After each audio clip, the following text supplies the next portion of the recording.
Canada ਦੇ ਪੱਛਮੀ ਤੱਟੀ ਸੂਬੇ ਬ੍ਰਿਟਿਸ਼ ਕੋਲੰਬੀਆ ਦੀ ਵਿਧਾਨ ਸਭਾ ਲਈ ਹੋਈਆਂ ਮੱਧਕਾਲੀ ਚੋਣਾਂ ਵਿੱਚ ਸੱਤਾਧਾਰੀ ਐਨਡੀਪੀ ਨੂੰ ਸਪਸ਼ਟ ਬਹੁਮਤ ਮਿਲ ਗਿਆ ਹੈ। 87 ਮੈਂਬਰੀ ਵਿਧਾਨ ਸਭਾ ਲਈ ਪਈਆਂ ਵੋਟਾਂ ਦੀ ਦੇਰ ਰਾਤ ਤੱਕ ਹੋਈ ਗਿਣਤੀ ਵਿੱਚ ਐਨਡੀਪੀ ਨੇ ਪਿਛਲੀ ਵਾਰ ਦੇ ਮੁਕਾਬਲੇ 14 ਸੀਟਾਂ ਦੇ ਵਾਧੇ ਨਾਲ 55 ਸੀਟਾਂ ਤੇ ਜਿੱਤ ਹਾਸਲ ਕੀਤੀ ਹੈ। And we're going to be putting people, businesses, and others who are focused on getting through the pandemic at the front of everything that we do. That has been our commitment and will continue to be our commitment now and going forward for the next 4 years. ਅਜੇ ਡਾਕ ਰਾਹੀਂ ਪਈਆਂ ਵੋਟਾਂ ਦੀ ਗਿਣਤੀ ਹੋਣੀ ਬਾਕੀ ਹੈ, ਪਰ ਚੋਣ ਕਮਿਸ਼ਨ ਦੇ ਅਨੁਸਾਰ ਉਹ ਗਿਣਤੀ ਸ਼ਾਇਦ ਹੀ 1-2 ਨਤੀਜੇ ਪ੍ਰਭਾਵਿਤ ਕਰ ਸਕੇ।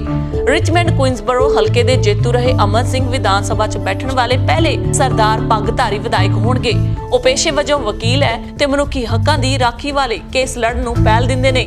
ਲਿਬਰਲ ਪਾਰਟੀ ਦੇ ਪ੍ਰਧਾਨ ਐਂਡਰਿਊ ਵਿਲਕਿਨਸਨ ਨੇ ਕਈ ਹਲਕਿਆਂ ਵਿੱਚ ਐਨਡੀਪੀ ਦੇ ਵਿਧਾਇਕਾਂ ਦੇ ਮੁਕਾਬਲੇ ਇਸ ਵਾਰ ਤਕੜੇ ਸਮਝੇ ਜਾਂਦੇ ਉਮੀਦਵਾਰ ਉਤਾਰੇ ਸਨ, ਪਰ ਉਹਨਾਂ ਦੀ ਪਾਰਟੀ ਵਿਰੋਧੀਆਂ ਦੇ ਕਿਸੇ ਵੀ ਵਿਧਾਇਕ ਨੂੰ ਹਰਾਉਣ ਵਿੱਚ ਸਫਲ ਨਹੀਂ ਹੋਈ, ਜਦਕਿ ਐਨਡੀਪੀ ਨੇ ਲਿਬਰਲਾਂ ਦੇ 14 ਵਿਧਾਇਕਾਂ ਨੂੰ ਹਰਾਇਆ ਹੈ। ਸਰੀ ਦੀਆਂ 9 ਸੀਟਾਂ ਤੋਂ ਪਿਛਲੀ ਵਾਰ ਜੇਤੂ ਰਹੇ 5 ਪੰਜਾਬੀਆਂ ਦੀ ਝੋਲੀ ਵਿੱਚ ਇਸ ਵਾਰ ਜਿੱਤ ਪਈ ਹੈ।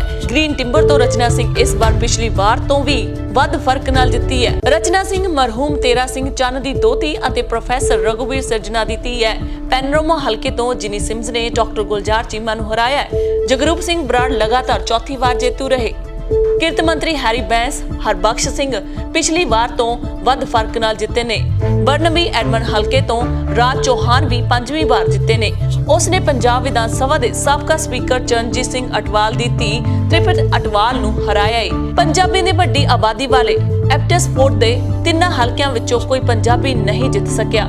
ਸੂਬੇ ਦੇ ਅੰਦਰੂਨੀ ਖੇਤਰਾਂ ਦੇ ਕਈ ਹਲਕਿਆਂ ਵਿੱਚ ਵੀ ਕਈ ਪੰਜਾਬੀਆਂ ਨੇ ਚੋਣ ਮੈਦਾਨ 'ਚ ਜ਼ੋਰ ਅਜ਼ਮਾਈ ਕੀਤੀ, ਪਰ ਜਿੱਤ ਦੇ ਨੇੜੇ ਕੋਈ ਵੀ ਨਹੀਂ ਪਹੁੰਚ ਸਕਿਆ।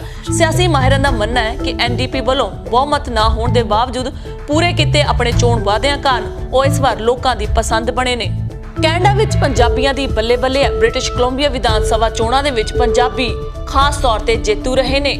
ਉਮੀਦ ਕਰਦੇ ਹਾਂ ਕਿ ਪੰਜਾਬੀ ਇਸੇ ਤਰ੍ਹਾਂ ਬਾਹਰਲੇ ਮੁਲਕਾਂ ਦੇ ਵਿੱਚ ਨਾਮਣਾ ਖੱਟਦੇ ਰਹਿਣਗੇ ਅਤੇ ਆਪਣੇ ਭਾਈਚਾਰੇ ਦਾ ਸਿਰ ਮਾਣ ਨਾਲ ਉੱਚਾ ਕਰਦੇ ਰਹਿਣਗੇ।